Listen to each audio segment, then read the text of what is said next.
High blood pressure అంటే normally blood pressure అనేది 120/80 millimetre mercury కంటే 128 is normal blood pressure. So 120 నుంచి 129 and 80 to 85 వరకు it is elevated blood pressure. Usually ఈ స్టేజ్లో మనము బీపీ మెడిసిన్ స్టార్ట్ చేయము.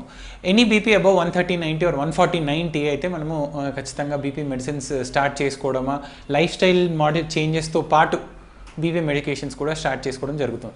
అసలు బీపీ రావడానికి ముఖ్యమైన కారణాలు ఏంటంటే మనం అడిషనల్గా ఎక్సెస్గా సాల్ట్ ఇంటేక్ పెంచుకుంటాం కదా. యూజువలీ తినే ఫుడ్లో సాల్ట్ ఇంటేక్ పెరిగినప్పుడు, salt is nothing but sodium chloride, దీనివల్ల బాడీలో బ్లడ్ ప్రెషర్ పెరుగుతుందండి. అండ్ ఇంకోటి ఏంటంటే బీపీ రావడానికి ముఖ్యమైన కారణం ఒబిసిటీ. పొట్ట మధ్య మనం Indians we are more prone to central obesity. పొట్ట భాగంలో ఫ్యాట్ ఎక్కువగా ఉంటుంది, మిగతా దగ్గర ఫ్యాట్ తక్కువ ఉంటుంది. సో వీటి వలన ఈ సెంట్రిపిటల్ ఒబిసిటీ అంటాము. ఈ ఒబిసిటీ వలన కూడా బీపీ పెరిగే అవకాశం ఉంటుంది. So 1 kg BP పెరిగినట్టే